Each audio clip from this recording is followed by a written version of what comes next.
Hello students, this is Akash Kumar. हम लोग क्या देख रहे हैं इस वीडियो में? क्वेश्चन नंबर 8 जो कि पूछे गए प्रीवियस ईयर के बीएनएमयू में प्रीवियस ईयर के 2021 में पूछे गए क्वेश्चन का ये क्वेश्चन है 8। जैसा कि हम लोग पिछले वीडियो में 7 देख के आए हैं, अब हम लोग देखने जा रहे हैं क्वेश्चन नंबर 8 का। इस क्वेश्चन में क्या कहा गया है देखिए, क्या बोल रहा है? Define Fisher's index number and calculate its index number from the following given data, है ना। अब सेट में देखिए, इसमें दो क्वेश्चन है। पहला क्वेश्चन क्या बोल रहा है? फिशर इंडेक्स नंबर की को परिभाषित करें, उसकी परिभाषा दे। फिर कह रहा है उसके इंडेक्स नंबर को कैलकुलेट करने बोल रहा है ना। कुछ न्यूमेरिकल डेटा आपके सामने दिया हुआ है। क्वेश्चन क्या देख लीजिए और ये जो क्वेश्चन है, अगर आपको यहाँ अच्छा समझ दिख रहा हो तो डिस्क्रिप्शन बॉक्स में ये क्वेश्चन का आपका एक अच्छा पीडीएफ फॉर्मेट में होगा, है, आप वहाँ से डाउनलोड करके देख सकते हैं। ठीक है, आइए कमोडिटी में क्या दिया हुआ है? यहाँ पे राइस है, व्हीट है, ग्राम है, ऑयल है। ठीक है, अब यहाँ देखिए बेस ईयर। बेस ईयर किसको बोलते हैं? बेस ईयर होता है पिछले साल, मतलब पीछे ईयर। जैसे अगर हम बात करें 2020-21 तो 21 के लिए 2020 जो है वो बेस ईयर हो गया और 21 करेंट ईयर हो गया। यहाँ देखिए बेस ईयर है और यहाँ करेंट ईयर है ना। यहाँ ईयर नहीं दिया है 2020-21 ऐसा नहीं दिया है, लेकिन कभी क्या होता है ना, कभी क्वेश्चन में जैसे देगा 2020 फिर देगा 21, तो हम 20 को बेस करेंट मानेंगे और 21 को करेंट। मान लीजिए दिया है 17-18 तो 17 बेस हो गया और 18 करेंट, ऐसा। ठीक है, यहाँ बेस ईयर है, यहाँ करेंट ईयर है। अब बेस ईयर क्वांटिटी है, प्राइस है, करेंट ईयर क्वांटिटी है, प्राइस है।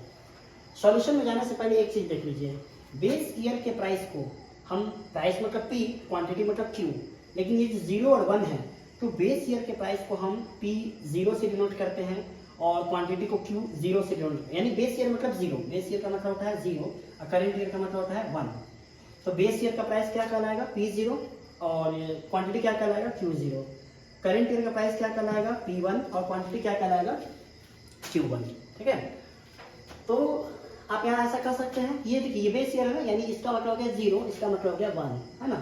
तो अब यहाँ पे ये जो क्वांटिटी है तो आप इसको Q0 बोल सकते हैं, है ना। यहाँ पे आप इसको क्या बोल सकते हैं? Q0 आप बोल सकते हैं। तो देखिए हम यहाँ Q0 लिखे हैं, देख लीजिए 10, 12, 8, 4, 10, 12, 8, 4, ये सॉल्यूशन है Q0। यहाँ ये क्या कहलाएगा? ये कहलाएगा P0, है ना। P0 50, 35, 60, 120। देखिए P0 है 50, 35, 60, 120। अब आइए, ये करंट ईयर है। करंट ईयर का मतलब क्या? हम करंट ईयर कैसे डिनोट करते हैं? यहाँ बताए हैं 1 से डिनोट करते हैं, है ना। अब देखिए करंट ईयर क्वांटिटी यानी Q1, इसको हम क्या बोल सकते हैं? Q1 कितना है? 12, 10, 15, 5। देखिए Q1 यहाँ दिया है 12, 10, 15, 5 और ये कौन हो गया? P1।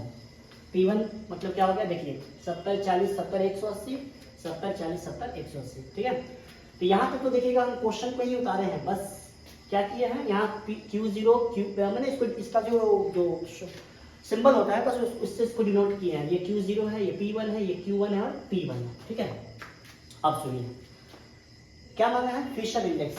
तो आपको फिशर इंडेक्स का पहले फॉर्मूला देखना होगा। फिशर इंडेक्स का फॉर्मूला क्या होता है? अंडर रूट समेशन, यानी सिग्मा बोला जाता है इसको, sigma P1 Q0 by sigma P0 Q0 into summation P1 Q1, वही समेशन या सिग्मा एक ही बात है। ठीक है, समेशन P0 Q1 इनटू 100। ठीक है, अब यहाँ पे ये फॉर्मूला है। ठीक है, अब एक चीज यहाँ पे ध्यान दीजिएगा, ये जो फॉर्मूला है ना, ये पहला पार्ट। ठीक है, आप देखे होंगे जहाँ इंडेक्स नंबर पढ़े होंगे तो इसमें और जो मेथड आता है ये एक्चुअली मेथड में चल रहा है। इसमें लैश पियरे होता है, पाश्चे होता है। ये जो फॉर्मूला है ना वो लैश पियरे का है और ये फॉर्मूला किसका है? पाश्चे का है। तो आप बुक में देखते होंगे। अच्छा, आप ऐसा कर सकते हैं ना कि ये L इंटू P है, L ये लैश पियरे है, मतलब ये लैश पियरे का फॉर्मूला होता है, ये पाश्चे का। तो फिशर का जो इंडेक्स होता है ना, फिशर का जो फॉर्मूला आता है वो ऐसा होता है। आप देखिए हम यहाँ लिख रहे हैं, ये हम इसको ऐसा भी लिख सकते हैं क्या? L इंटू P, है ना। ऐसा भी आप बुक में देखते होंगे, ऐसे भी फॉर्मूला दिया रहता है। ठीक है, L इंटू P मतलब लैश पियरे का फॉर्मूला इंटू पाश्चे का फॉर्मूला तो 100। तो हम यहाँ ऐसा डायरेक्ट लिख दिए। ठीक है, तो आप ये भी कर सकते थे, वो भी कर सकते थे। क्योंकि इस क्वेश्चन में नहीं मांगा है लैश पियरे का, पाश्चे का, इसलिए डिटेल में नहीं आया है, डायरेक्ट फिशर पे लगा है। ठीक है, हाँ, अब आप देखिए यहाँ पे क्या दिया हुआ है? P1 Q0। समेशन का मतलब होता है सिग्मा, सिग्मा बोलिए, समेशन बोलिए, मतलब टोटल, यानी P1 Q0। ये देखिए P1 है ना यहाँ पे, और यहाँ पे बिन, यहाँ डॉट लगा हुआ है, वहाँ Q0। इसका मतलब क्या हुआ? गुना, है ना। यानी कि आपको P1 और Q0 को क्या करना है? मल्टीप्लाई करना है। ये देखिए ये रहा P1, है ना, ये P1 है और कहाँ? ये Q0, ये Q0 है ना।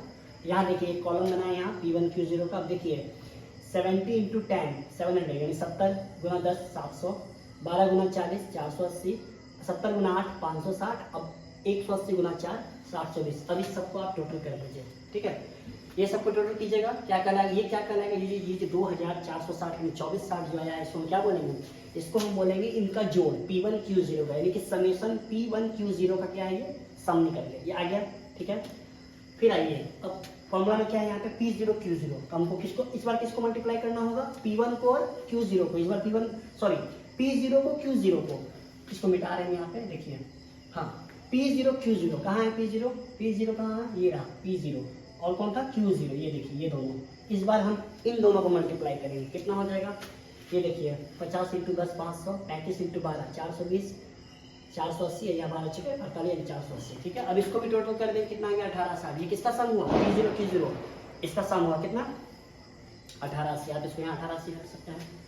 अब आइए अब क्या है, अब यहाँ नेक्स्ट में P1Q1, P1 कहाँ है, हम फिर से इसको मिटा रहे हैं, यहाँ देखिए P1 कौन है, ये रहा P1, ये Q1, इन दोनों का मल्टीप्लाई, ये देखिए 12 सते 84 है ना, यहाँ 40 × 10 400, 15 × 70 10 50 और 180 × 5 900, इनको जोड़ दीजिए 31 90, ये किसका सम आया P1Q1 का, समेशन P1Q1। अब क्या चाहिए, अब यहाँ देखिए P0Q1, क्या चाहिए P0Q1, P0 कौन था, देखिए ये रहा P0 का, ये रहा P0, ये रहा Q1, अब इन दोनों को जोड़िए, मल्टीप्लाई कीजिए, गुना कीजिए, 12 पंचे 60 हो गया 35, फिर ये दोनों गुना, फिर ये दोनों गुना। ठीक है, इसका सम कितना हो गया 2450।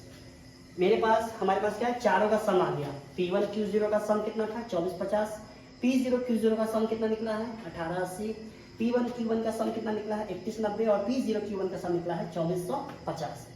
इतना काम हो गया।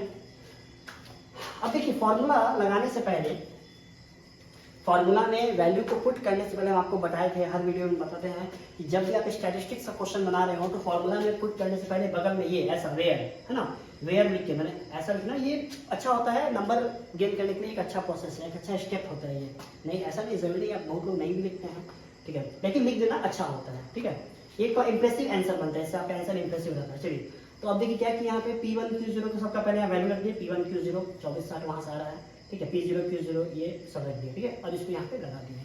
अब देखिए यहाँ पे पहले इन दोनों को डिवाइड किए, 1.308 आया, फिर इन दोनों को डिवाइड किए 1.302 आया, और ये 100 बाहर है, रूट में नहीं है, रूट के ये बाहर है, ठीक है, ध्यान रखिएगा।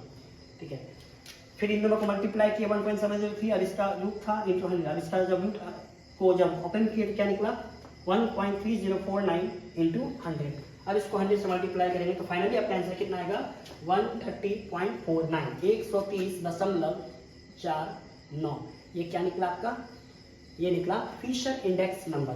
ठीक है, तो उम्मीद है आप सबको समझ में आ गया होगा। और ये क्वेश्चन का एक पार्ट था, है ना, इसका क्वेश्चन का एक और पार्ट, पहला पार्ट क्या था, फिशर इंडेक्स किससे कहते हैं ये पूछा गया था, ये थ्योरेटिकल पार्ट है। इसका आंसर जब भी अगर बनाना हो तो इसके लिए क्या करेंगे, सबसे पहले थ्योरी लिखेंगे, उसके बाद ये इस सम को बनाएंगे, तब ये कंप्लीट क्वेश्चन आपका कितने का, तब ये 20 मार्क्स का क्वेश्चन आपका ये होता है। ठीक है, आई होप समझ में आ गया होगा। ठीक है, थैंक यू सो मच।